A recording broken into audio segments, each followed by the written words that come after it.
Hello and welcome back to a Crusader Kings League tips and tricks video. Today I'm going to be explaining Crown Authority. What is it? How do you get it? How do you manage it? Now, essentially what Crown Authority is the centralization of the realm. How much power a liege has over their vassals. And of course, if you are a liege, you want high power over your vassals. But if you're a vassal, you want your liege to have low power over you. Now, there are three types. There's two main types of Crown Authority. Tribal and feudal, although I'm going to also be touching on administrative in this video as well. When we're starting off with feudal, we're playing as Jarl Björn Ironside. We are a Jarl with a duchy level title, so of course you can change your tribal authority from duchy, kingdom and empire tier titles. Now, there are 4 levels here. You've got Disparate Tribes number 1, Past Limited Tribal Authority, High Tribal and Absolute Tribal. These are the various levels that you can get. Everyone will start off with 1.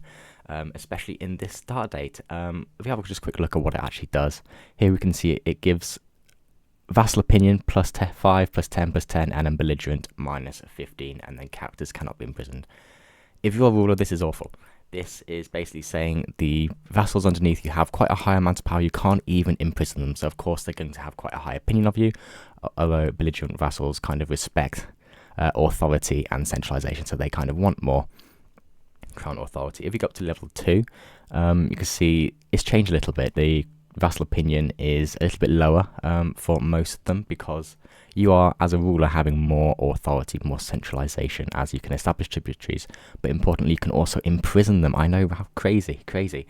Tribal rulers with non-tribal lieges may also settle, becoming feudal or clan. That is very, very important. Now, to actually change, to go up a perk, you do not need any approval from your vassals like you do if you're going to change succession laws. All you need is prestige. Now, your prestige is calculated here. You have a base value, and then realm size gives you a bit, and then your learning gives you a modifier as well. So we've got fairly decent realm size, and we've got quite poor learning, which is why it's gone up from 200 to 337. This will increase as you go up the way. There you go. We're going to pass that law. Now, you can't just go changing them straight away to the next one. There is going to be a bit of a time you have to wait, and you also need the ones in between as well. Now, number 3, again, a little bit more power as a liege. You get the titles can be revoked and vassals can be retracted, but this does come with even more opinion penalty, and then belligerent gives you a plus penalty, but also quite helpfully explains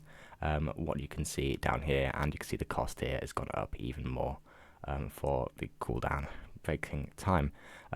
Level 4 is the highest level of tribal authority. Again, you can see the absolutely insane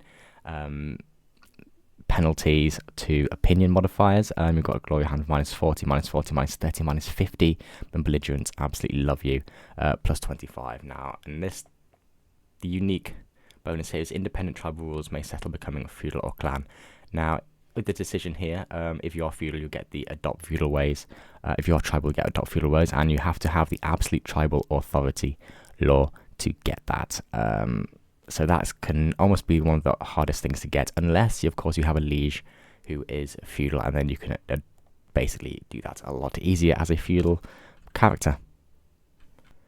Now, next up, feudal tribal authority. This is probably the one you're going to be playing with the most, probably the most common one within the game. Now, again, 4 laws. Starts off at autonomous vassals. Again, they provide base levies and taxes, but are otherwise free to do so as they wish. You can't even imprison them or whatever. Level 2, again, more opinion, but you can establish tributaries. You can change between partition and succession laws. You can revoke and retract titles and vassals. Again, there's a prestige cost as well.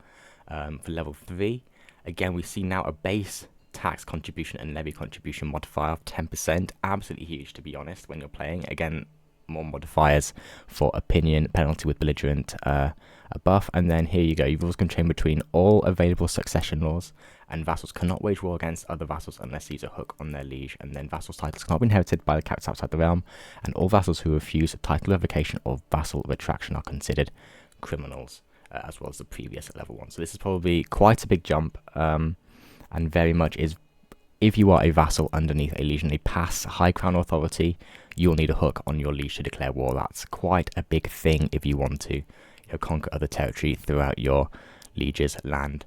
Let's go up to level 2 and just have a quick look at what this. So there you go, we've got level 2 now.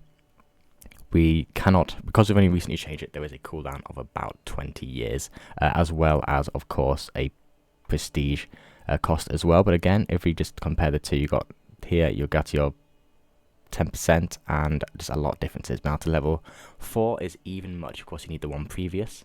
You can't have a, there's a cooldown and there's a prestige cost, but now look at the 35% tax contribution, levy contribution, and look at all the opinion modifiers, minus 15, 40, 40, 30, 50, 40, and belligerent is plus 20.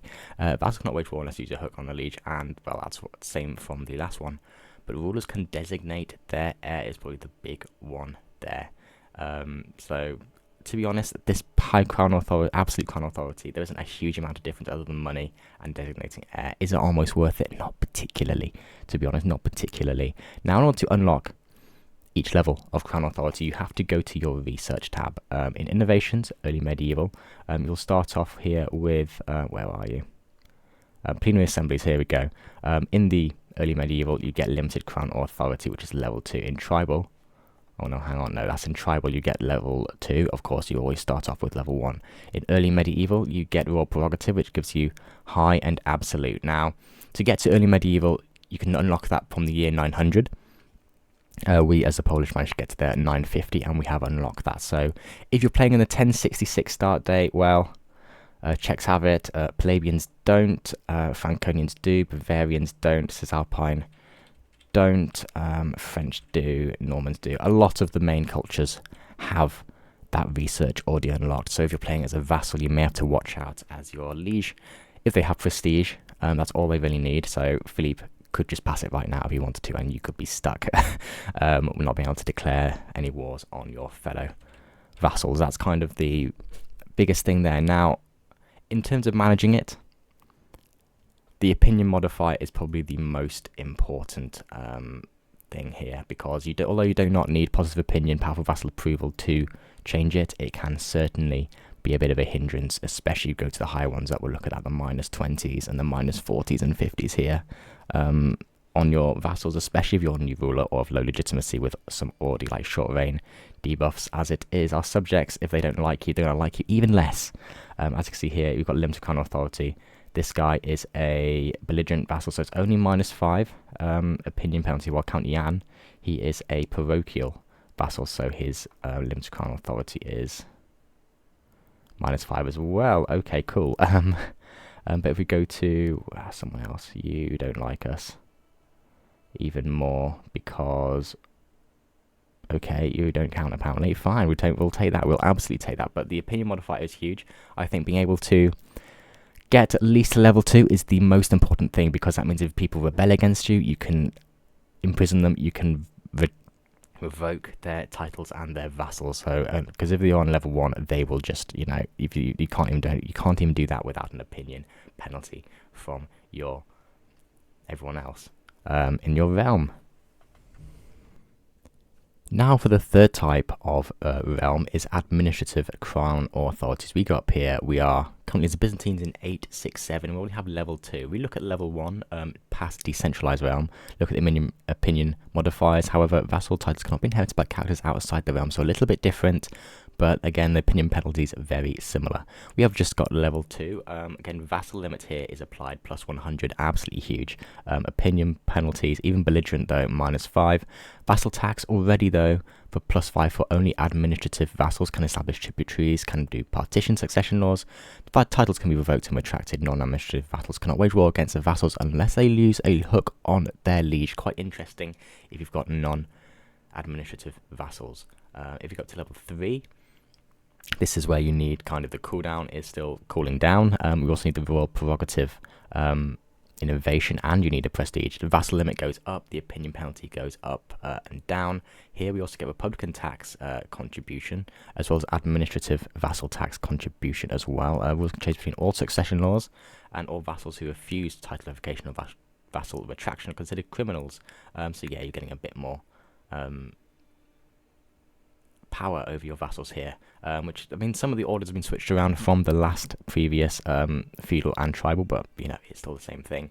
Demand administrative governance is reduced, costs for provincial armies are reduced, non-administrative vassals cannot wage any war unless there's a hook on their liege. So again, fairly similar, just a little bit more And then absolute autocracy.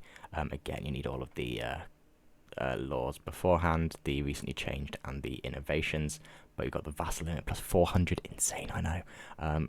All of the opinion modifiers, but more taxes, more influence, and non-administrative vassals can never declare war even if they have a hook on you, so very much encouraging getting all administrative vassals. And that's pretty much Crown Authority. I hope that's been very interesting, hopefully kind of giving you a bit of an idea of what they are and how to kind of play it. It's very much, I think, opinions modifier is the most important part, so maybe don't do that if you've got low legitimacy or if you're a new ruler with the short reign opinion debuff already.